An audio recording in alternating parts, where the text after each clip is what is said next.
क्या परेशानियां हुई इंसान को। और ये जो क़िताल था और ये जो जुल्म था जो दुनिया के अंदर, अगर हलाकू ख़ान खड़ा हो गया और चंगेज़ ख़ान खड़ा हो गया और दुनिया के अंदर ये सारे रीजन्स को तबाह कर दिया गया, तो उसको कैसे समझा जाए। तो यूरोप की तारीख़ के अंदर भी जंग व जिदाल रहा। तो मैं इस वजह से थोड़ा सा जब आपकी समाखराशी करता हूँ तो मेरी ख्वाहिश ये थी कि ज़रा सा इसकी एवोल्यूशन की तरफ नज़र डाल लें और फिर ये देखें कि आज ज़रूरत किस बात की है और फिर वही एवोल्यूशन किस अंदाज से होगा। पहली बात तो ये है कि ये एवोल्यूशन ताकत के हाथ में है, ये एवोल्यूशन ताकतवर ही कर सकता है। अच्छा, उस ताकतवर के एतबार से एक जंग इंसान की तारीख़ में रही है, इंसान के अपने दिल की रही है, हर मज़हब की रही है कि ताकत फ़िज़िकल ताकत है या इंटेलेक्चुअल ताकत है, या कलम है या हथियार है। ये ताकत, ये बैटल इंसान के साथ हमेशा रही है और चल रही है और पता नहीं कब तक चलती रहेगी। तो लिहाजा एक उम्मीद पर दुनिया ये कायम है कि अक़ल और इंटेलेक्ट की ताकत जो है यही वर्ल्ड ऑर्डर होना चाहिए अल्टीमेटली। अच्छा, इसके अंदर फिर जो हथियार की ताकत है, माइट इज़ राइट, वो भी वेस्टेड इंटरेस्ट के एतबार से इसके अंदर आता है। तो मैं आपसे जिक्र कर रहा था कि यूरोप के अंदर जो जंगें हुई, मैं दुनिया की जंगों का जिक्र नहीं कर रहा, ये इस वजह से नहीं कि मैं मुतासिब हूँ किसी वजह से, सिर्फ इस वजह से कि इर्तिक़ा क्योंकि यूरोप में हुई तो मुझे यूरोप की तारीख़ के एतबार से आपके सामने सिर्फ जिक्र करूँ कि एक फ़िगर है of killings what happened in that era. वो क्रूसेड्स के ज़माने में जो 1100 से लेकर 1300 हिजरी ईस्वी तक चलती रही, तकरीबन एस्टिमेट्स हैं 1 से 3 मिलियन लोग क्रूसेड्स में मारे गए। फिर एक 100 साल की जंग हुई, इसमें 30 साल की भी जंग, 60 साल की भी जंग है। उस 100 साल की जंग को 1330 से लेकर 1450 ईस्वी तक चली, उसमें 2 से 4 मिलियन लोग मारे गए। फिर यूरोप की जो फतह करने का शुरू हुआ, क्योंकि सबसे तरक्याता कैफियत यूरोप में ही थी, तो जो स्पेन साउथ अमेरिका में गया तो एस्टेक नेशंस के क़िताल के हवाले से कहा यह जाता है कि 2 करोड़ 40 लाख यानी 24 million Aztecs were killed between 1520 and 1630। फिर इंकाज की स्पेनिश कॉन्क्वेस्ट को 1530 से लेकर 1536 में वो 8 से 9 मिलियन तक हुई। मैं सिर्फ आपको गिना रहा हूँ कि जो तकलीफ़ इंसानियत ने बर्दाश्त की है, उस तकलीफ़ के सिलसिले में उसने क्या कोशिशें की, और ये कोशिशें अच्छी हैं, ये कोशिशें बुरी नहीं हैं, मगर इसमें जो खामियां हैं उनकी तरफ भी मैं ज़रूर आऊँगा और जो ज़रूरत है इसको ठीक करने की उसकी तरफ भी आऊँगा। फ्रेंच रिलीजियस वॉर्स हुई, जिसको हुगीनॉट वॉर्स भी कहते हैं, जो प्रोटेस्टेंट्स और कैथलिक्स और फ्रांस के दरमियान भी रही। ये 1560 से लेकर 1600 तक चली, इसमें भी 2 से 4 मिलियन तक लोग कत्ल हुए। फिर 80 साल की जंग रही, जिसको डच वॉर ऑफ इंडिपेंडेंस भी कहते हैं, उसमें 10 लाख के करीब 1 मिलियन। फिर Napoleonic Wars, 4 to 7 million people died, जिस ज़माने में नेपोलियन मिस्र भी आया और रशिया के अंदर भी गया, वो सारा मिलाकर। फिर Algerian France conquest of Algeria led to about 1 million deaths. India में जो कुछ होता रहा उन सबको मैं इग्नोर कर रहा हूँ, हर जगह क़िताल होता रहा, ये नहीं है कि किसी एक ख़ास खित्ते में ज़्यादा हुआ, इंडिया के अंदर हुआ। मगर वर्ल्ड वॉर 1 ये रीसेंट हिस्ट्री पे आ जाए तो ये तकरीबन 40 मिलियन एस्टिमेशन है कि पीपल डाइड। फिर वर्ल्ड वॉर 2 में 80 मिलियन डाइड। उसके बाद कोरियन वॉर, उसके बाद मैं यूनाइटेड नेशंस पर आ जाऊं, फिर उसके बाद का इर्तिक़ा आपके सामने रखना चाहता हूं।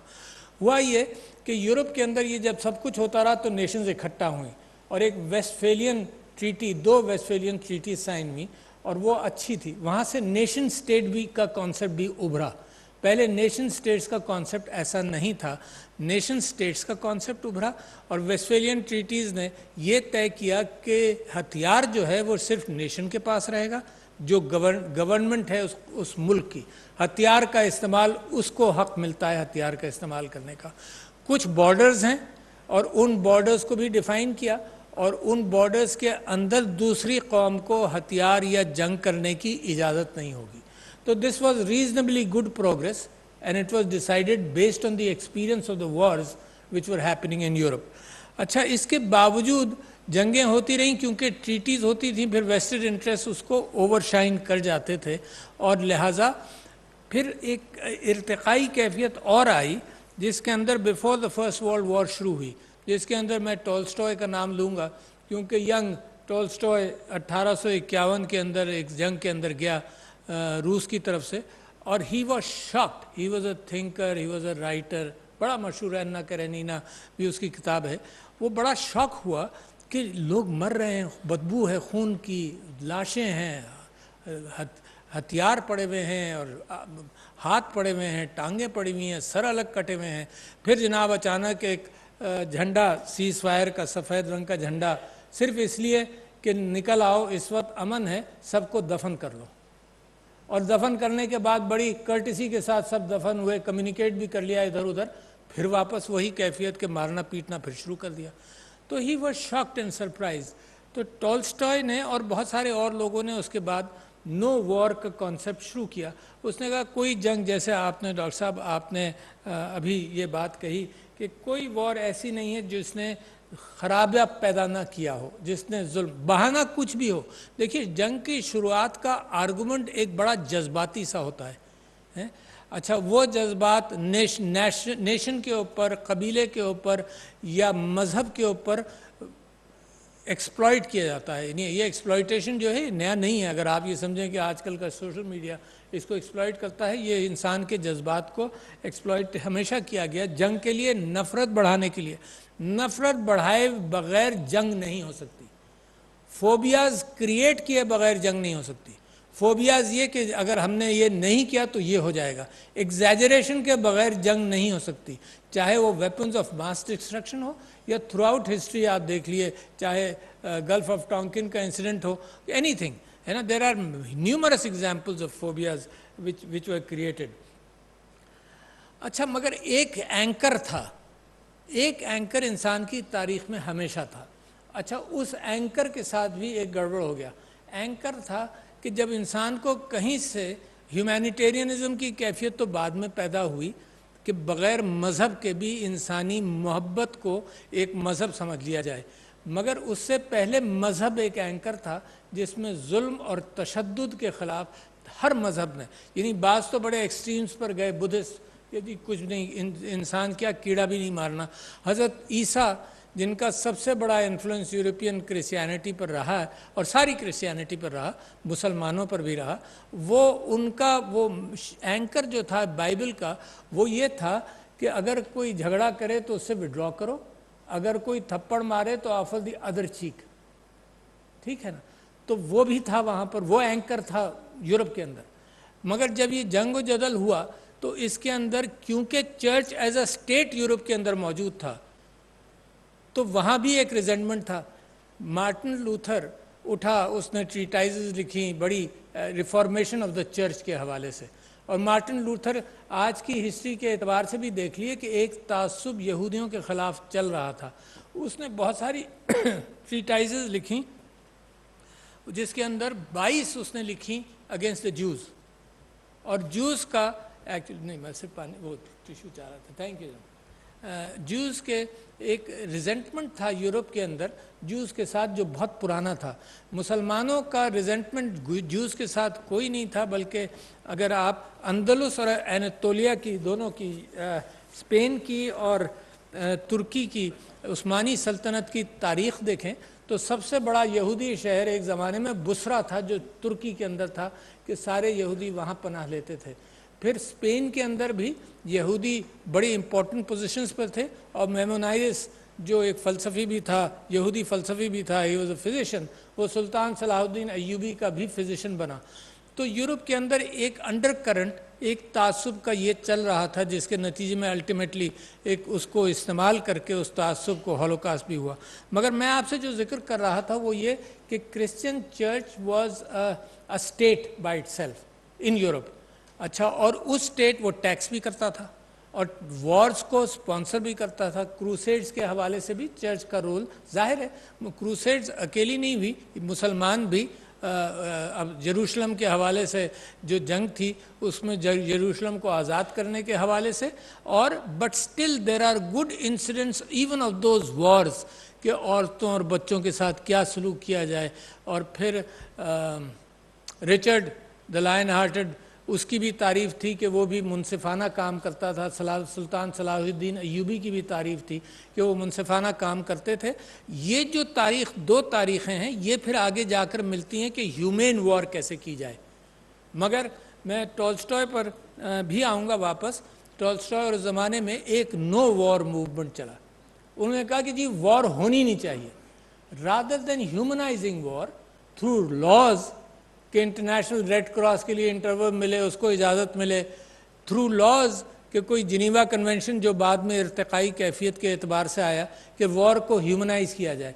बिल्कुल ऐसे ही आर्गूमेंट है, किसी ने ये भी कहा कि जैसे जहन्नुम को ठंडा करने की नीयत की जाए। यह बिल्कुल ऐसी आर्गूमेंट है कि स्लेव्स को अगर राइट दिए जाएँ तो अल्टीमेटली स्लेवरी एबॉलिश हो जाती है। तो इसके खिलाफ टॉल्स्टॉय एंड एनी, क्या नाम, बस एक नाम मैंने लिखा हुआ था, एक Austrian, Bertha von Suttner. Bertha von Suttner also rose up to the issue of no war rather than humanising war.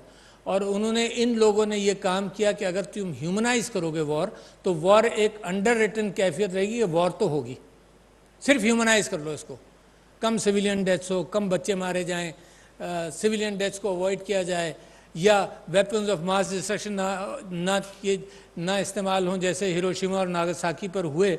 और फिर इंसान को ख्याल आया कि तो बहुत ही ख़तरनाक है, इनसे तो इनोसेंट सिटीजन्स डाई हैं। तो ये, बल्कि ये यहाँ तक चली बात कि जब ड्यूनांट को, जो इंटरनेशनल रेड क्रॉस का बनाने वाला था, जब उसको नोबेल प्राइज़ मिलने लगा तो बाकायदा यूरोप के अंदर एक मूवमेंट चला कि नहीं जी, ये तो ह्यूमनाइजिंग वॉर की बात है। तो उसके साथ साथ किसी एक पैसिफिस्ट को भी फिर एक नोबेल प्राइज़ दिया गया just to balance that thought.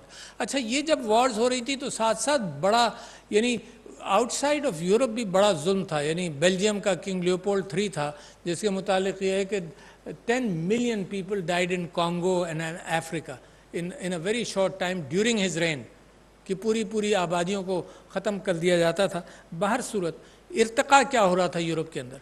तो जब यूरोप के अंदर रिलीजियस वॉर्स भी हुई तो Europe came to a secularity. Europe ने ये कहा कि यार ये मज़हब को निकालो रियासत से।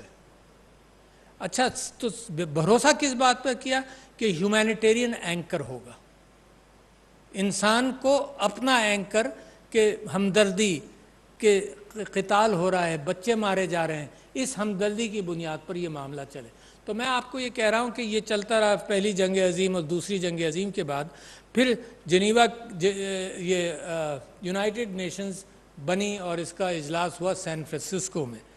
उसके अंदर इत्तेफाक से सारा कुछ अच्छा बना, मगर एक जगह पर वेस्टेड इंटरेस्ट को मौका दिया गया, और वो ये था, मोनरो डॉक्ट्रिन भी चल रही थी, और वो ये था कि जिसके अंदर ये कहा गया कि मेरे मुल्क का सुपर पावर्स को ये राइट मिल गया कि मेरे मुल्क का डिफेंस अगर मैं करना चाहूँ तो किसी और मुल्क में जाकर भी कर सकता हूँ। अच्छा, that is a licence which is continuous, कि मेरे मुल्क का दो बाशिंदे हैं किसी मुल्क में, I need to preserve their lives. For example, I am exaggerating, मगर मैं आपको मिसाल दे रहा हूँ कि मेरा वेस्टेड इंटरेस्ट है, मेरे मुल्क को ऑयल सप्लाई ख़त्म हो जाएगी, लिहाजा I need to secure the oil supplies. Sea lanes के अंदर गड़बड़ हो सकता है, इंटरनेशनल ट्रेड गड़बड़ हो सकती है, तो I need to secure the sea lanes because it's in the interest of my country. तो वो एक जो मौका मिला, लूप होल मिला, वो गलत इस्तेमाल हुआ। अगर लूप होल नहीं भी था तो कौमों ने लूप होल्स बनाए। इसके अंदर मैं आपको मिसाल देता हूँ कि एक तो जॉर्ज बुश ने 2001 तक कंडेम किया इंटरनेशनल असैसिनेशंस, नहीं हो सकते। इसराइल असैसिनेशंस कर रहा था, कंडेम हुआ, उसके बाद सभी शुरू हो गए हैं। तो रूल्स मौजूद थे। फिर ये भी रूल्स जेनीवा कन्वेंशन के मौजूद थे, prisoners of war.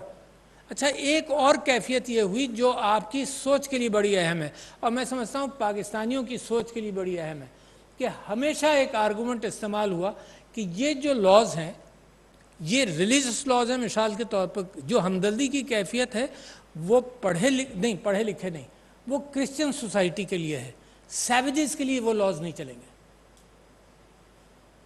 These words have been used by very important people in democracy. अगर आप अखबार पढ़ लें तो उसके अंदर भी यही है, सैवेजेस के लिए नहीं, ये रेड इंडियंस आर सैवेजेस, इनके साथ कोई, ये पैक्ट पर नहीं खड़े होते, इनके साथ क्या क्या पैक्ट करना।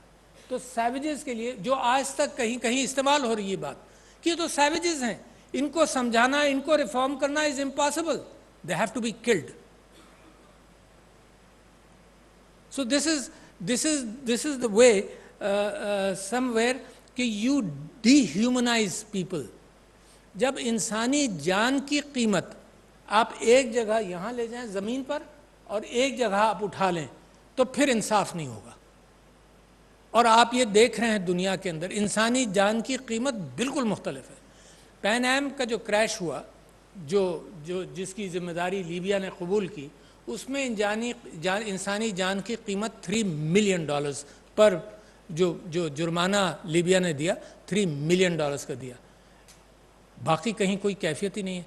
फिर तो मैं आपसे ये कह रहा था कि जिनीवा फिर उसके बाद यूनाइटेड नेशंस के अंदर ये लूपहोल दिया गया जिसके ऊपर अब आप सब बेचैन हैं और हम भी बेचैन हैं।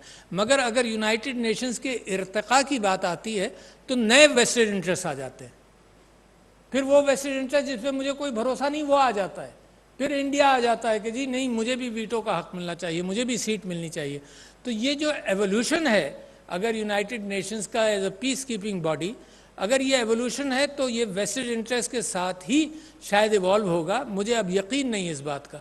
मुझे इंसानी सोच पर भी अब बड़ा ताज्जुब होने लगा है कि मैं समझता था कि अगर आप विजुअल्स देखेंगे, इमेजरी देखेंगे कत्ल होने की लोगों की, तो आप यू विल बी शॉक्ड। पिछले दिनों 2 साल पहले मैं तकरीर कर रहा था तो मुझे वो सीरियन बच्चा जो मेडिटेरेनियन में डूब गया था उसके हवाले से दुनिया को बड़ा शौक हुआ और मैं समझता था इस चीज़ का कोई असर होगा। तो एक अजीब कैफियत है दुनिया की, ये इंटरलिंक्ड है। ये जो इमिग्रेशन प्रेशर है यूरोप के ऊपर और डेवलप कंट्रीज़ की तरफ, ये भी इससे लिंक्ड है। जब दुनिया तबाह होगी सारे में, फार ईस्ट में और अफ्रीका में और मिडल ईस्ट में और साउथ अमेरिका में, मिसाल के तौर पर वेस्टेड इंटरेस्ट की वॉर हर जगह चल रही हैं। आई don't know what is the argument for these Wars. What was the argument to divide Vietnam along the 113th parallel? What is the argument to divide Korea, for example? Vietnam ने तो खुद जंग लड़कर इसको ओवरकम कर लिया। किसी ने किसी को पूछा? Only 2 people stood up, which included Bertrand Russell and Jean Paul Sartre, कि उन्होंने कहा जी वॉर क्राइम्स ट्रायल्स होंगे। Who cares? तो लिहाजा ये जो कैफियत है, या तो आप इंसान के दिमाग को, रहमदिली को अपील करें, मगर कैसे अपील करेंगे? Humanitarianism by itself has not found enough ground, enough strength to push that. तो मैं आपसे ये कह रहा था कि जंग फिर जब यूनाइटेड नेशंस बन गई तो उसके बाद की जंगों को भी अगर आप देखें तो वो भी सेंसलेस अंदाज से शुरू हुई, एक हेजिमनी के एतबार से शुरू हुई। देयर इज़ नो वॉर जिसको मैं और आप जंग ख़त्म होने के बाद कहें कि this was the right war. कोई है तो कोई आदमी यहाँ हाथ उठाकर कह दे कि नहीं ये जंग बिल्कुल सच्ची थी। Of course a lot of us agree at some point कि भाई दहशतगर्दी के दहशतगर्दों की जंग जो सिविलियंस को ऐसे मारते हैं, that is the right war. मैं इससे भी अग्री करता हूँ, है, मगर मेरा प्राइमरी किस्सा फिर यही चलता है कि रिफॉर्म करोगे, ये सब सैवेजेस है, इनको सबको चुन चुन कर मारना है। यानी अगर गजा के अंदर जाना है तो हमास को पहले डिस्ट्रॉय करो, बीच में कोलैटरल डैमेज जितना भी हो। एक ये वर्ड कोलैटरल डैमेज का है, कोई हिरोशिमा नागासाकी पर collateral damage, the argument is there. I don't know how many of you believe कि उसकी वजह से बहुत सारी जानें बच गई। फिर दूसरे बम की क्या जरूरत थी भाई? Only one could have been enough. तो you see the human history is full of pain, and it is full of pain even for me today, and मतलब in the last 2-3 years, पिछली मतलब मैंने यहीं किसी फोरम पे गुफ्तगू की तो मुझे किसी ने कहा कि स्टीवन पिंकर की किताब पढ़ो, better angels of our future. उसने ये हिसाब लगाया एंड विच इज़ ट्रू। वो किताब पढ़कर भी मुझे एहसास हुआ कि deaths in numbers and proportions are reducing. से जो 20वीं सदी में थी, 19वीं सदी में थी और 20वीं सदी में थी, वो पिछले 50, 60, 70 साल में कम भी हुई हैं। तो there is a good efficacy of the United Nations and international order कुछ फ़र्क पड़ा है, मगर नॉट इनफ कि मेरा और आपका दर्द जो है वो हैंडल हो जाए। अच्छा जी, मैं ये जो गुफ्तगू आपसे कर रहा था, इसके अंदर मैंने सारी चीज़ें गिना दी और दूसरी जंग अजीम के बाद की भी सारी चीज़ें आपको गिना दी कि फ़ारिस की जंगें हुई, कंबोडिया, लाओस, वियतनाम, आपने नेपाल के ज़रिए भी ग्रीनरी ख़त्म कर दी वहाँ पर। फिर जनाब साउथ अमेरिका में जो जंगें हो रही हैं जिसका सर पैर मेरी और आपकी समझ में नहीं आता कि क्यों हो रही हैं। कई मरतबा हम न्यूक्लियर डेवस्टेशन से एक्सीडेंटली बच गए हैं, न्यूक्लियर एक्सीडेंट से एक्सीडेंटली बच गए हैं, कोई 10, 12, 15 इंसिडेंट्स ऐसे भी हैं। तो लिहाजा दुनिया को अगर होश नहीं आ रहा, इस वक्त यूनाइटेड नेशंस का भी आप कैफियत देखें कि vested interest veto Wars, cessation of wars or allow wars to happen, हमने तमाशा देखा। मगर यूनाइटेड नेशंस का एक और फ़ायदा हुआ क्योंकि एक जान कहीं भी जाए, ये मेरा कुरान है जो ये कहता है कि अगर एक इंसान मारा जाए तो सारी इंसानियत मारी गई। इसमें मज़हब नहीं, मुसलमान का जिक्र नहीं है, ना ईसाई का है, ना किसी का। एक इंसान मारा जाए तो सारी इंसानियत मारी गई का क़िताल हुआ, और अगर एक इंसान बचा लिया तो सारी इंसानियत बचा ली। और मैं ये समझता हूँ कि जो मॉरल एंकर निकल गया, यानी मैं I am not a proponent of pushing a religious fervour into any discussion, मगर मैं आपसे कह रहा हूँ कि जो मसीहियत का भी मॉरल एंकर था उसके अंदर भी इंसानी जान की एक कीमत थी।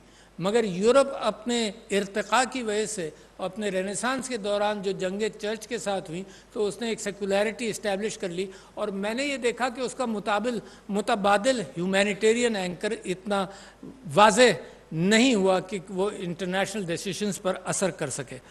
अब मैं आपसे कहता हूँ, आज हमें ज़रूरत का एहसास मज़ीद बढ़ गया।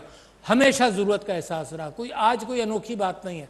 गाज़ा के एतबार से चैलेंज हुआ, फोबियास के एतबार से चैलेंज हुआ, सोशल मीडिया के एतबार से चैलेंज हुआ, नैरेटिव के एतबार से चैलेंज हुआ। पहले हम बड़ी आसानी से वेस्टर्न नैरेटिव समझ लिया करते थे और पढ़ लिया करते थे और आसानी से समझ में आ जाता था कि ये नैरेटिव है, इसी पर चलते रहो। फिर हमें एहसास हुआ कि नहीं, गलती हुई है वेस्टर्न मीडिया में भी। Weapons of mass destruction is one example, जो बड़ी अच्छी एग्जाम्पल है।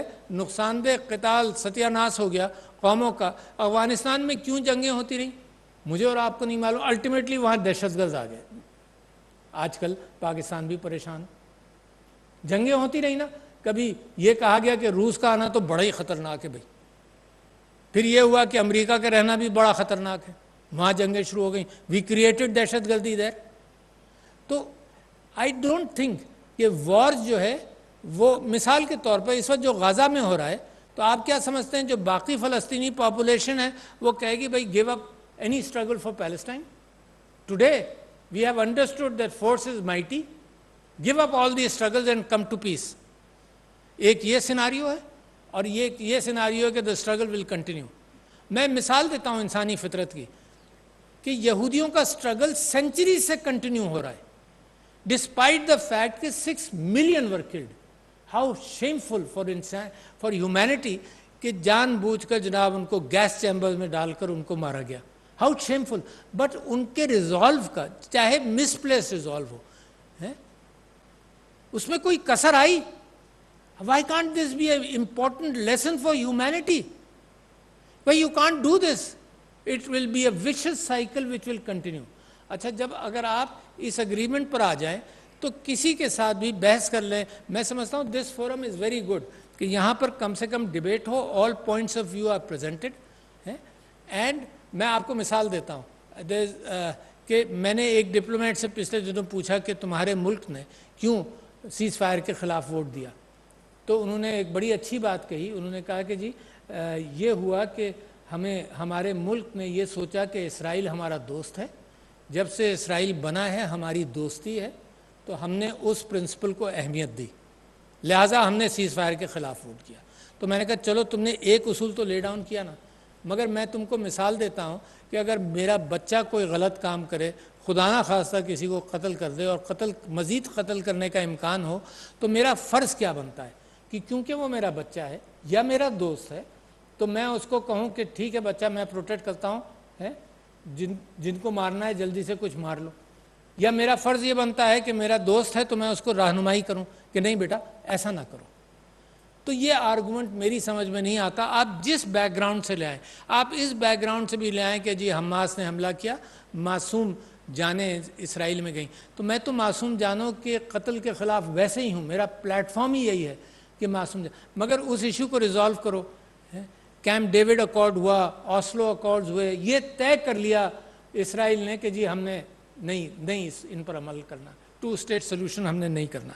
तो लिहाजा आपके चैलेंजेस क्या हैं? एक तो ये चैलेंज यहाँ तक आ गया। नए चैलेंजेस ये हैं कि मैं काफ़ी अरसे से इस पर गुफ्तगू कर रहा हूँ। The first time I was alarmed by the possibility of AI being a major threat to humankind was after I read Yuval Harari, after I read Stephen Hawking, after I read Eric Bostrom जिसने super intelligence लिखा। 6-7 साल हो गए, दुनिया को तो अभी होश आना शुरू हुआ, मैं परेशान जब से था कि this is a major threat and it is good कि some nations have gotten together कि AI को कुछ मैनेज कर लिया जाए। मगर AI ऐसी चीज़ है, पहले तो ये था कि वेपन्स ऑफ मैस डिस्ट्रक्शन को मैनेज किया जाए। अच्छा, वो इतना आसान नहीं था कि प्राइवेट हैंड्स में आसानी से आ जाए। ये AI जो है ये प्राइवेट हैंड्स में can come like this. And if some of you are interested in looking at the potential of AI and how to manage them and how difficult it is, to read Eric Bostrom's Super Intelligence. It is so difficult. But governments have come together, which is good to start thinking of it. What I am saying is the possibility of nuclear bombs being manufactured privately was far, far remote compared to the AI bomb being released privately. इतना आप समझ लें कि इससे बेइंतहा ख़तरा है और इसके मुतालिक कुछ ना कुछ करना है। तो देयर इज़ द नीड। फिर एनवायरनमेंट एक बहुत बड़ी नीड है कि एनवायरनमेंट के एतबार से ह्यूमन कोऑपरेशन की ज़रूरत है, डेथ एंड डिस्ट्रक्शन की ज़रूरत नहीं है। And death and destruction on what grounds? On real estate, on property. यानी अगर ग्लोबल ऑर्डर का पुश जमहूरियत था तो वो भी मुझे नज़र नहीं आता। अगर ग्लोबल ऑर्डर का पुश फ्री ट्रेड था तो वो भी जब तक न्यू वर्ल्ड ऑर्डर जो था, जब तक उसकी मर्जी के, उसकी आसानियाँ और उसका पलड़ा भारी था, तो वो न्यू फ्री ट्रेड थी। अब वो फ्री ट्रेड को भी वेस्टेड इंटरेस्ट के साथ कंट्रोल किया जा रहा है।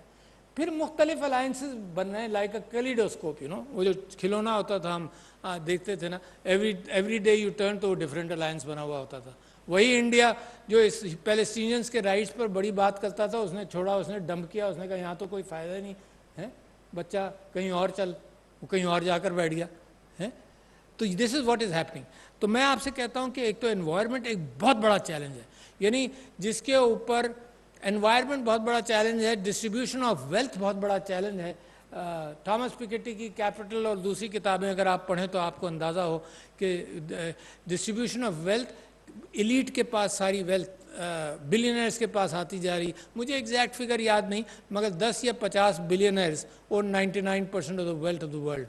आई don't know how it is fair, it is for you to determine and you to think how much profit, not percentage of profit on every good, but how much wealth accumulation is fair. मैं आपको बताता हूँ कि इस्लाम के अंदर wealth accumulation was anathema. wealth accumulation के मुतालिक ये था कि ये मिल्कियत तुम्हारी नहीं, ये खुदा की है, हर चीज़ खुदा की है और इसका रीडिस्ट्रीब्यूशन हो। यकीनन हर मज़हब के अंदर और हर स्टेट के अंदर जब आदमी मरता है तो उसका रीडिस्ट्रीब्यूशन होता है, but capital, invested capital is fine, accumulated capital in real estate वगैरह, ये दिस इज़ ईवल। तो लिहाजा wealth accumulation is another challenge which is happening. The deprivation of poor, यार जो वॉर्स पर खर्च हुआ है, यहाँ कौन आदमी है वो ये नहीं कहेगा कि अगर इनमें से आधा भी खर्चा हो जाता। आपको मालूम है इराक ईरान की जो जंग हुई थी, पुश्ड बाय अदर पीपल। देखो जंग करने वाले मुल्क तो जिम्मेदार हैं। मैं जब कहूँ कि जी पुश्ड बाय अदर पीपल, एक उसने किताब लिखी कि फॉरेन मिनिस्टर ऑफ रशिया जब इराक सद्दाम के पास बात गई, सद्दाम ने बाउंस की विद सम एम्बेसडर्स, तो उन्होंने कहा जी डोंट वरी, तुम करो जो करना है, वी आर नॉट इंटरेस्टेड। तो ये उसने लिखी किताब, रशियन फॉरेन मिनिस्टर ने, उसने कहा जी उसको शय दे दी गई थी, फिर वो लड़ लिए, वो भी उनकी भी जुल्म था कि वो लड़ लिए और जो हुआ।